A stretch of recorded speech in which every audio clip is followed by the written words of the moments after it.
Classes में स्वागत है। बच्चों, आज हम क्लास 9th का चैप्टर 11 सीखेंगे, जिसमें हमको बताया जाएगा कि हम किस तरह किसी भी सॉलिड फिगर का सरफेस एरिया निकाल सकते हैं, टोटल सरफेस एरिया निकाल सकते हैं या फिर वॉल्यूम निकाल सकते हैं।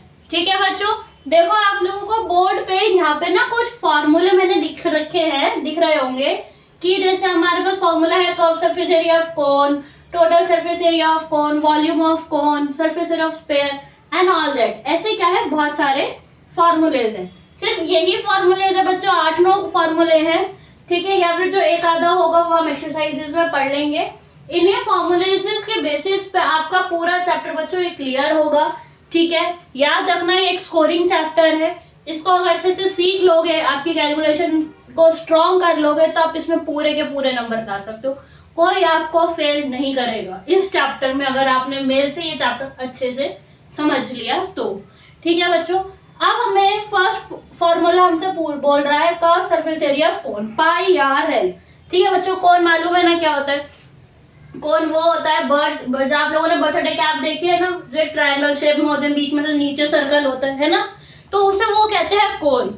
या फिर आपने सड़कों पे भी देखा होगा जो साइड में लगे रहते हैं या गड्ढे वड्ढे खुद होते हैं तो वहां पे लिखा लगे रहते हैं ना कोन्स, तो वही होते हैं कोन। और उन्हीं का ही क्या निकालेंगे, curve surface area, total surface area और वॉल्यूम। ठीक है, देखो मैं आपको बताती हूँ कि अब यहाँ पे क्या क्या इसमें यूज होता है। कुछ हमारे जो कोन होंगे ना बच्चों वो इस शेप में होते हैं, ठीक है, और इसको बीच में से ऐसे 2 पार्ट्स में डिवाइड किया गया होता है। ये क्या है, हमारे 2 पार्ट्स में डिवाइड कर दिया गया होता है। ठीक है, अब हमारे पास ये जो पाई होता है, पाई तो बेटा क्वेश्चन में गिवन होगा, इसको तो हम कुछ नहीं बता सकते। अब जो ये आर होता है, ये जो आर होता है ना बच्चों, ये आर क्या होता है, ये सर्कल का रेडियस, इतना क्या है ये हमारा आर, ये हिस्सा क्या होता है, ये आर, आर को हम बोलते हैं रेडियस। ठीक है, यहाँ पे हम लिख सकते हैं ये क्या है, हमारे पास आर है। आगे आता है एल। बच्चों एल क्या होता है, देखो एल ये वाली जो साइड होती है ना, ये ऐसी स्लांट हाइट, इसको हम क्या बोलते हैं, स्लांट हाइट। ठीक है बच्चों, और डोनेटेड बाय एल।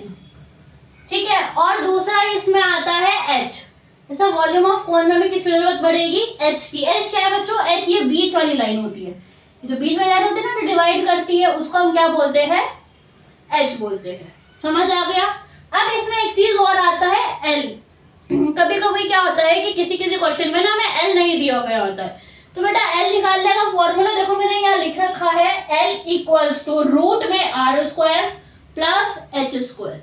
इसकी मदद से हम अपना एल निकाल के फिर फॉर्मूले में वैल्यू पुट करके क्वेश्चन को सॉल्व कर सकते हैं। ठीक है ना, समझ आ गया होगा आप लोगों को। आगे हमारे पास आता है total surface area of cone. ठीक है, अच्छा मैं आपको एक बात और बताना रह गया कि कर्व सरफेस एरिया बेटा कोन का जब निकालते हैं ना, तो कर्व सरफेस एरिया जो कोन में क्या होता है कि हमें अपने आसपास की साइड्स का क्या निकालना होता है, एरिया निकालना होता है। ठीक है, देखो जैसे क्या है, ये कोन है, क्या है ये कोन, जब हम कर्व सरफेस एरिया यूज करेंगे तो इधर का और इधर का निकालेंगे। क्या निकालेंगे, इधर का और इधर का। जब हम टोटल सरफेस करेंगे तो हमारे पास ऊपर और नीचे दोनों का क्या होगा, इंक्लूडेड होगा। देखो जैसे ये मार्कर है, मार्कर दिख रहा है ना, अगर मेरे को इसका कर्व सरफेस एरिया निकालना है तो सिर्फ इसकी मैं इतनी साइड्स निकालूंगी। क्या निकालूंगी, सिर्फ जो इसकी ये साइड्स है ना बच्चों, ये।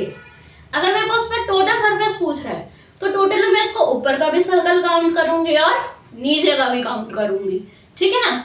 वॉल्यूम, वॉल्यूम में क्या होगा कि जैसे भी ग्लास होगी, ग्लास में कितना पानी आ सकता है, या फिर एक वास में, एक मग में कितना पानी आ सकता है, तो वो क्या हो जाएगा बच्चों, उसका डेंसिटी निकालने के लिए लगाएंगे वॉल्यूम। ठीक है, अब देखो आगे।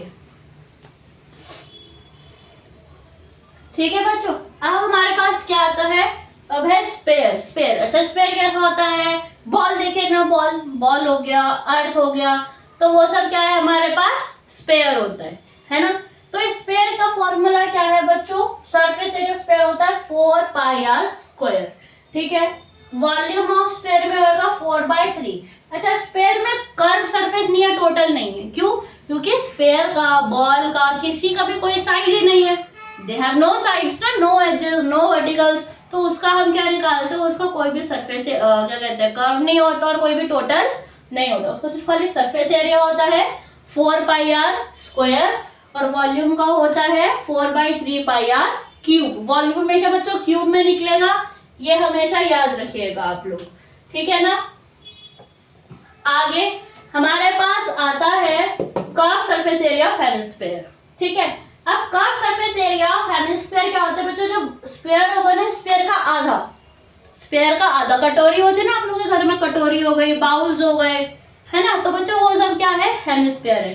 तो हेमिस्फीयर का फॉर्मूला होता है 2πr²। क्या होता है फॉर्मूला, 2πr²। मतलब जो भी स्फीयर का फॉर्मूला होगा ना, उसको आधा कर देंगे तो क्या बन जाएगा, हेमिस्फीयर बन जाएगा। दूसरा आएगा total surface area of hemisphere, 2πr² तो बच्चों उसका हो गया हेमिस्फीयर का, उसका हमने एक πr² और जोड़ते हैं तो क्या बन जाता है 3πr²। 3πr² क्या है, total surface area of hemisphere, ठीक है। उसके बाद आता है हमारे पास volume of hemisphere. Volume of hemisphere होता है 2/3πr में क्यूब, ठीक है। क्या होता है वॉल्यूम ऑफ हेमिस्फीयर, 2/3πr में क्यूब, ठीक है बच्चों। फॉर्मूला आप लोगों को पता चल गए और अब और अच्छे से समझ आएंगे जब हम इनको क्वेश्चंस में यूज करेंगे, ठीक है। तो आप सब एक बार फॉर्मूलेज अपनी नोटबुक में नोट डाउन कर लीजिए।